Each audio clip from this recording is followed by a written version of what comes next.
Thanks for the warm welcome.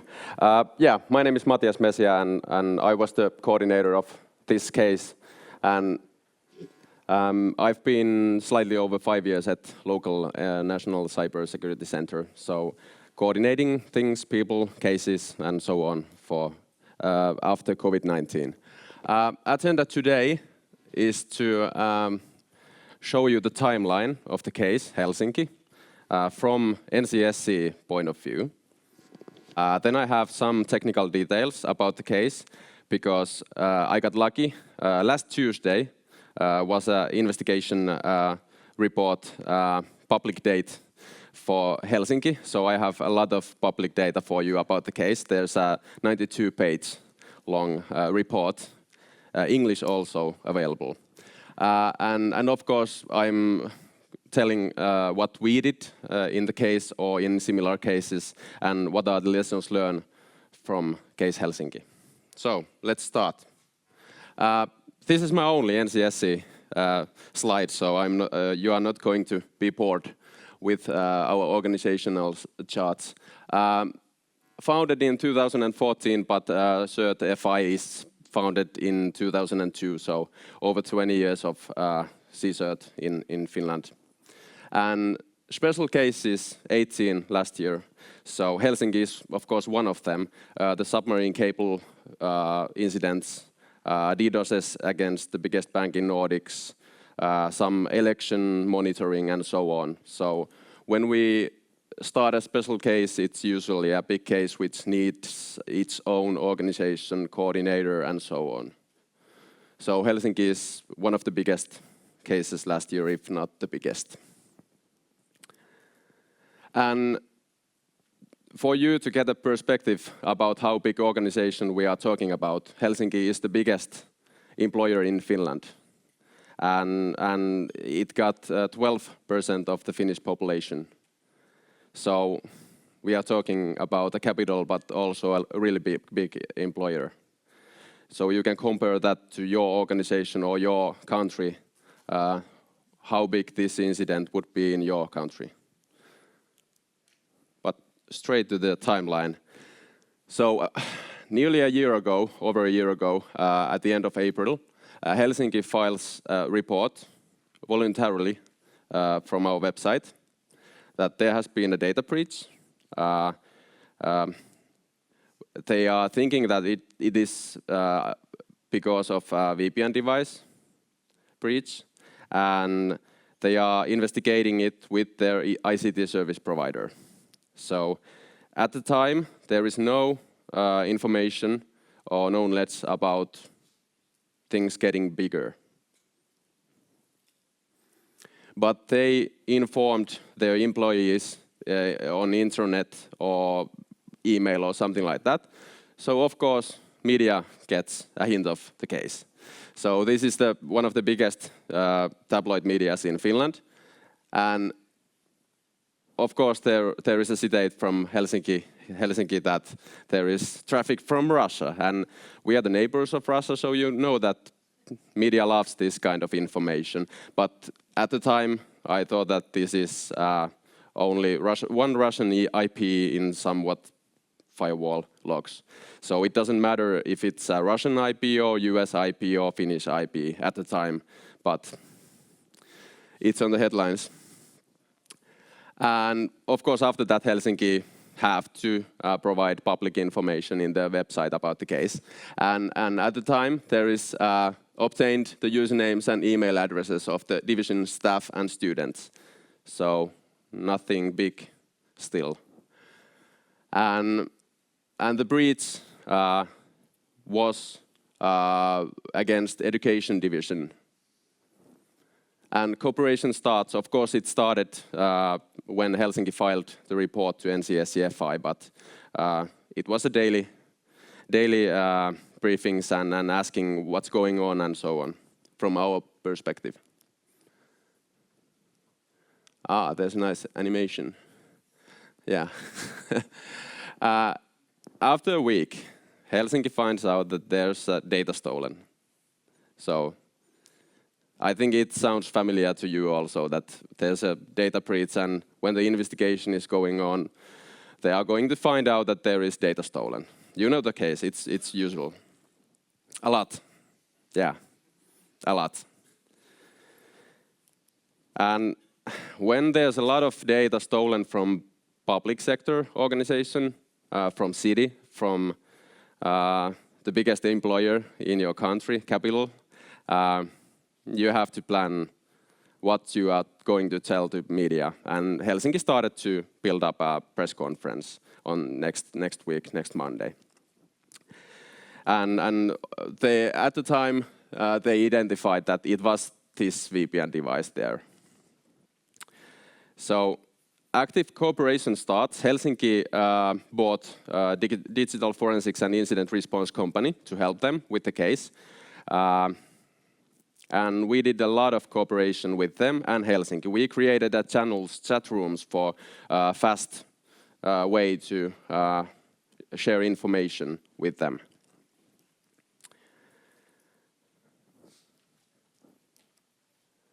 And on Friday, we were at Helsinki office planning the next conference, media conference, press conference on Monday. And also, it was a Mother's Day weekend in Finland, so everybody was doing work at that weekend. And we were also providing a lot of technical help to Helsinki and digital forensics organization. So we wanted to get sure that they are going to the right way and also that there is data for forensics available. Press conference. At the time, the number you can see here is 120,000 people related to this data breach. So that many lost their information. And the root cause, media always wants to know the root cause. So it was said that it was a VPN device, it was old, and it was vulnerable. And still, no ransom note. This was not a ransom case. Yeah, it's me in the media conference in front of Mayor of Helsinki, and it went well, but afterwards, a month ago, I looked from my Apple Watch, what was my heart rate? So I was kind of running, but still talking. So this is an example that cyber may be physical at sometimes. When we are talking about this kind of cases, there's a data breach and investigation is still going on. You have to think all the time what could happen next. So when we are talking about victim organization that isn't cyber, isn't ICT, you have to remind them that this could still end up as a ransomware case. And to help us with situation and also Helsinki, we provided custom scenarios for the case. What could happen next? If I remember correctly, there was 4 custom scenarios. So if you are thinking these out loud with your colleagues, write it down and share it with inside your organization and to victim organization. It could help a lot. Investigation is still going on, and the number increases. And the real number is bigger because you have 150,000 learners, students, and I think that if you have a student, there's always one parent or 2 parents, and there is Helsinki employees and also other people. So the real number of Helsinki data breach victims is nearly 500,000 people. And that's nearly 10% of the people of Finland. And when the topic is hot, you have to use it as NCSC. So we held a seminar for municipalities in 3 weeks from the start.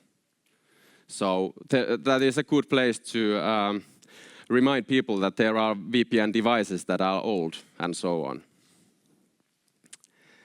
And after a month, we held our first internal lessons learned session. I'm giving a hint to you afterwards about our lessons learned sessions.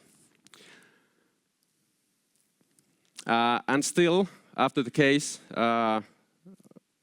we provided Helsinki guidance, what to do with the environment, and is there still something related to incident that should be done.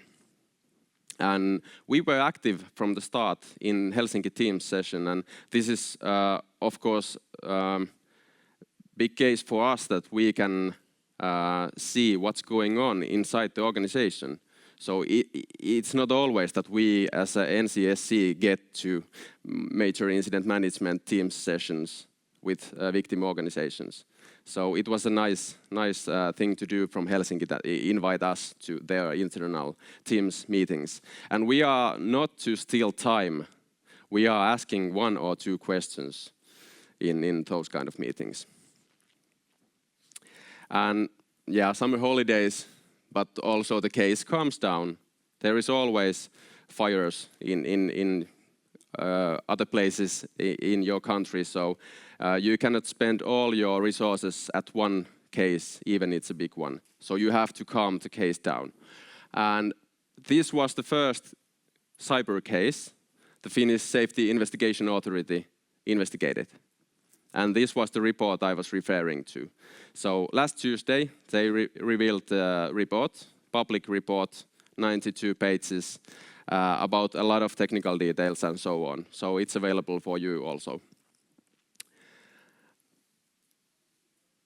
So, impacted groups. I'm not going all of them right now, but there is a lot of different kind of people. There are learners, young people, job seekers, and so on. 500,000 people-ish. So, why did this happen? What was the root cause? I already said that it was an old VPN device.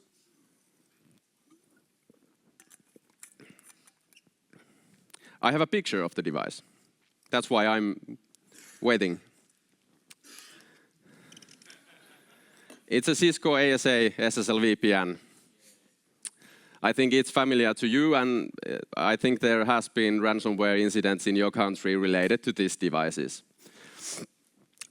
Overall, it doesn't mean that Cisco is broken. There's a lot of VPN vulnerabilities like this year, Ivanti, and there is always some kind of Palo Alto and so on. So if you are running too old device, you might get data breached. So this device was implemented in 2014. Last updated 2016.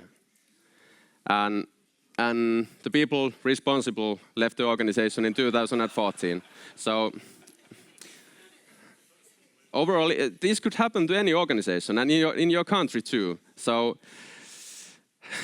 it's a lessons learned for each and every one of us. And there was decisions to change the devices for newer implementations, but never went there. And after that, COVID-19, Ukraine war, and data breach. So 5 years of simply nothing. So the device was lost and forgotten at the edge of internet. And to the technical details of the case. And these are all from the report. And we are going before the last timeline. So what did happen before the NCSCFI report? A lot of brute force for the device.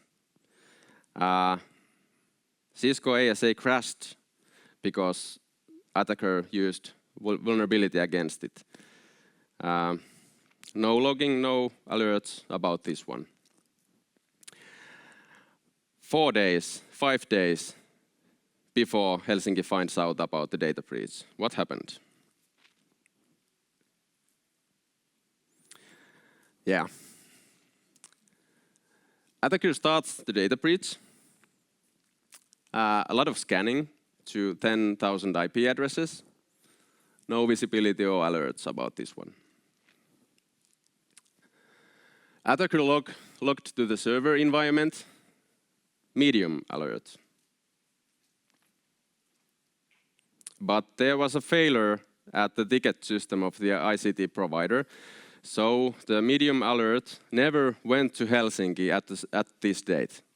So this is a great example of, yeah, there was an old device, but also ticketing system somewhat failed, and the information never went to the organization that needs it. And after that, yeah, attacker gains privileges and so on. This is familiar to you. And attacker starts the data transfers. Still 4 days to Helsinki know about the case. This screenshot is from the report, 2 terabytes of data. Quite a lot. And after 4 days, Helsinki get information about the medium ticket. The ICT service provider finds out that there is a ticket on hold. And Helsinki started incident management processes and takes the device off the internet and files a report to NCSC and police and so on. So police is still investigating this case and never went to ransomware or ransom note or anything like that. Data breach and a lot of data stolen, but no ransom. This is an example of Finnish cooperation. On left, we have a lot of government organizations, and on right, we have a lot of critical sector organizations. We have ISAC groups for 15 sectors right now, energy and finance and so on. So when this kind of big incident happened in Finland, we have to provide some information to nearly all of them, because they want to know, they are keen to know what happened, but we are not always allowed to say nothing or a little. So you have to ask permissions that can we share information to these kind of organizations, even a little bit. The role of NCSCFI. And this goes to all of incidents. And of course, when we are talking about NCSs, we have to remind ourselves that there are different NCSs in every country. So in Finland, we are also providing services to citizens. So our customer might be a grandma who lost her money, or a big city who lost a lot of data in data breach. So we have a lot of customers in Finland, all of them. So when we are talking about Helsinki case, you have to be a facilitator. You have to find a place where you can help the organization. In this case, we provided scenarios, we provided help, we provided chat rooms, communications, technical guidance, nearly all of them. But in some cases, you don't have to provide technical. There is digital forensics and incident response going on, and they don't want help or something like that. So you help with communications. You said to the organizations that you have to tell something to media, and media is always asking about the numbers, root cause, and what will you do that this never happens again. These are the basic questions. If the case went public, you have to tell these kind of things nowadays. Situation awareness. NCSCFI is one of the biggest things we do is situation awareness. And we have to create it from reports and all the information out there, but we also have to share it. And of course to government with restricted watermarks and so on. And communications, expert commentary is one of the biggest things that we do. In Helsinki case, we were in television, radio, magazines and so on. And we have to provide information which is relevant to the case, but we want to provide some kind of defenses for the victim also. We cannot say to the media that the victim has done something really badly. That's never the case. We have to look the case from our perspective and said that is there some lessons learned from this case to everyone or every organization in Finland. So please don't use old devices and patch your vulnerabilities and so on. And technical, and this differs a lot in cases, but also in different NCSCs out there. So what kind of technical guidance or help we can provide to organizations in big data breaches and so on. So sharing threat intel is maybe the biggest one we can help. We can always receive some kind of indicators of compromise and compare them what we have from our international partners or some kind of reports or we are buying or something like that. So we can always compare the threat intel.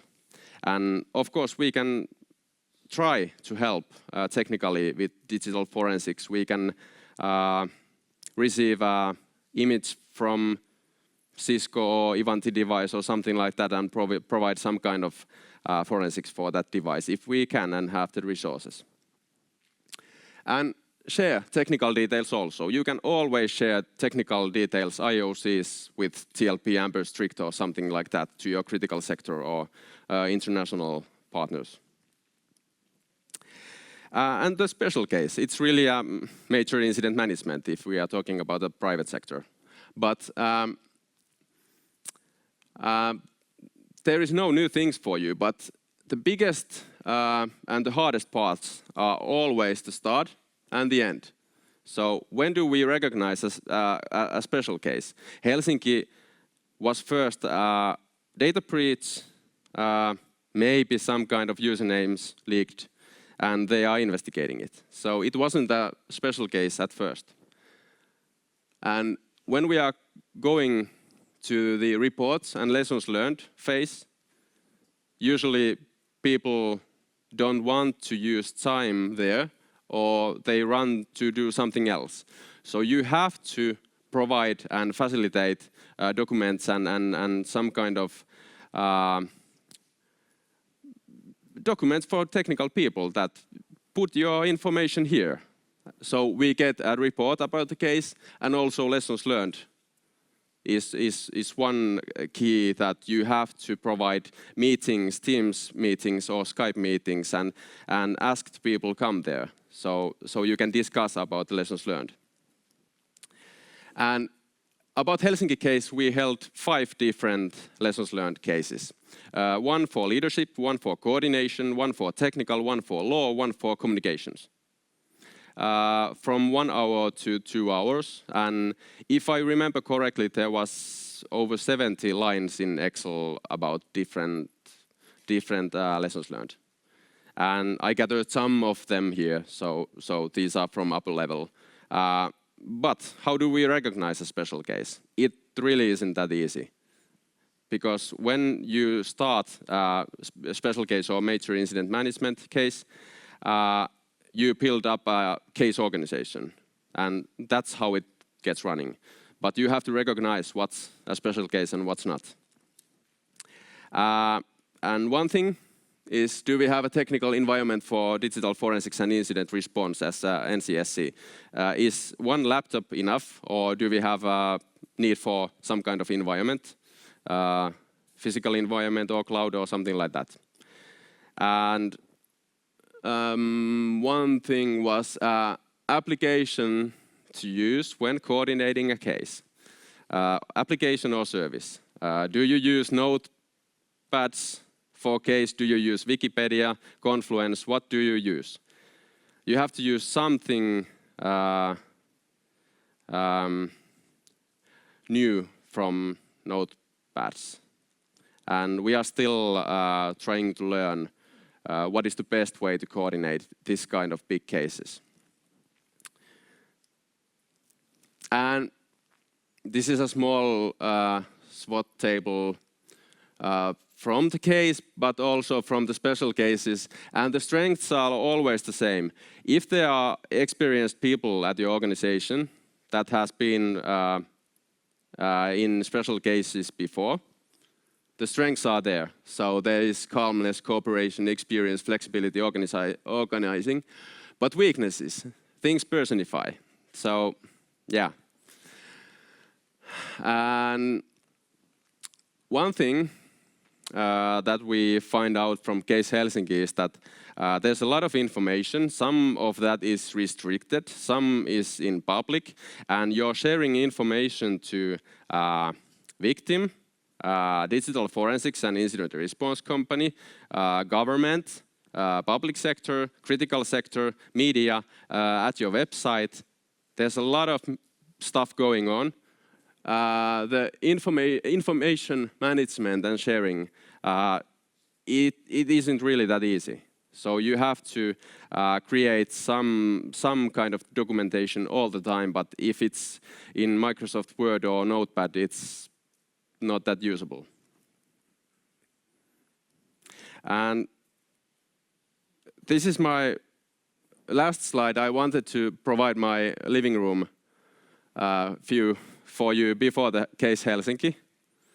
So we did this with our communications specialist Anni, and here are some new furniture for my sofa. I think if I push the button here, yeah.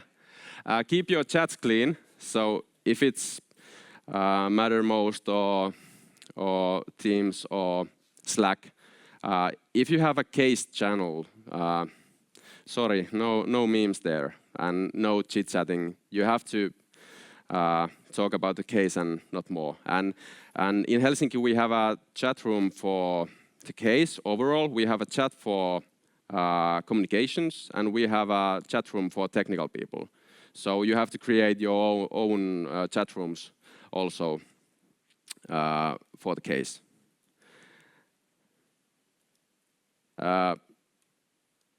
Yeah, delegate.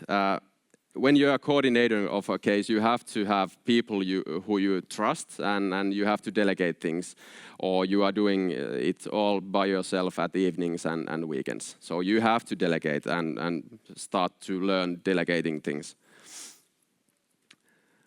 Use timelines. Create some kind of timeline examples for your organization and tell them to your people that there are timelines to use. Yeah, I had some timelines here, but they are also really good when you're presenting a critical case to your leaders and so on. They love timelines. Scan your network and your country's network to find this kind of old devices, if you can. Share information about the incident inside your organization, what you're doing. How is it going? They are reading the information from the news, but you can share something to them also, even if you have an organization inside an organization about the case. Handle information with care. I already said that there is a lot of things going on and a lot of information shared to a lot of organizations. So that's maybe you should have a resource doing that. Tell something. If you are not telling the root cause to numbers, somebody is doing that. So you have to do that as an organization, as a victim organization. Respect politics and media. There is always stress from upper management, media and politics. And it doesn't stop. It's there at the next case. So you should have,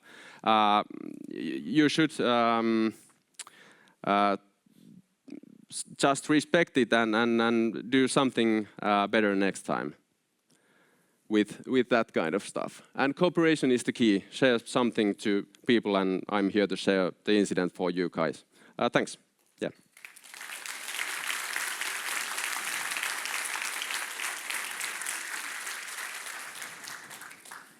So thank you, Matthias, for sharing this. Any questions? Please step up to the mics on the sides. Hi, thanks for the presentation. So you've mentioned that as a national cybersecurity center, you've been approached by media and asked for comments. But did you have other cybersecurity organizations, such as private sector organizations, NGOs, or even academia, commenting on the case? And did you find that helpful or not? Yeah. Of course, there's a lot of people commenting the case. In Finland, cyber is a hot topic always when there's a data breach. So there is us commenting that, but there's always some kind of specialists and education sector communicating with the case. So it's helpful, kinda, but sometimes there might be false information. So when you know what happened and there's false information at media, you just think that what should we do with the false information? Should we call the media, or what should we do? Or should we do nothing? Did you have to deny anything on this case? No, we didn't. And of course, the Helsinki was the victim. So if there's something false in media, they should call to media, not us. Thanks. Thank you for the nice presentation. I have one question. Actually, we had quite a large incident recently ourselves. And you mentioned two, in my opinion, conflicting ideas. One, share information internally about how the case is going, and the other, handle information with care. So how do you reconcile these? In our case, we had quite a lot of suspicion that maybe there is some insider involved, so we try to minimize the information flow. The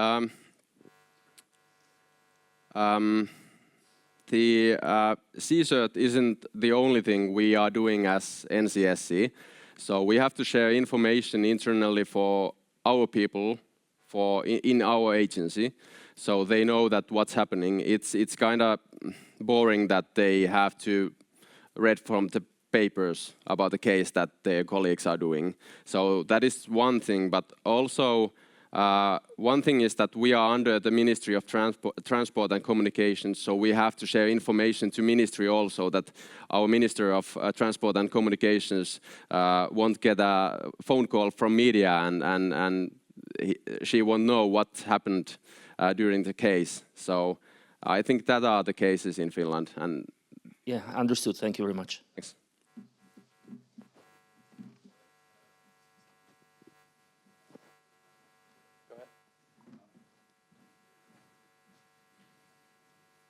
Hi. So related to the, did you have to deny anything? At the beginning, in the first sort of media stuff, there was a definitive statement that said no passwords have been breached, but that was still very early on. Like, what kind of confidence level did you have before saying something like that?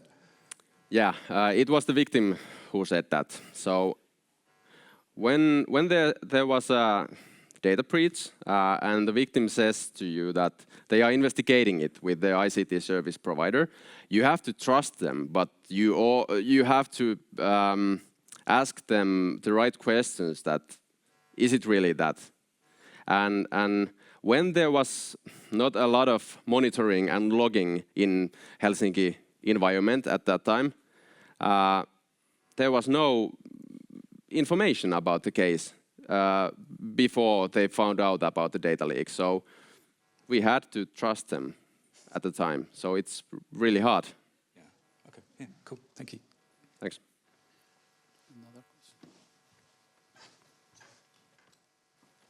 Hi, Tom here from NCSC New Zealand. You've got two Kiwis for the same question. So how much of the team's time was spent on the privacy impact versus the technical assessment, and the two sort of streams of work that would have been going into this data breach?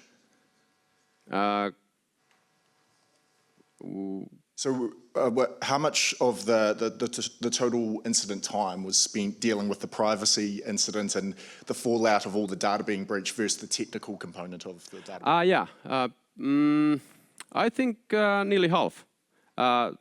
we had from 10 to 20 people working on the case and at the time, and I think half of the people were somewhat technical, and we have communication officers and so on at the case. So a lot of management doing, but a lot of technical doing, and a lot of communications doing. So that's why it's a big case, because you have to coordinate a lot of different aspects from the case.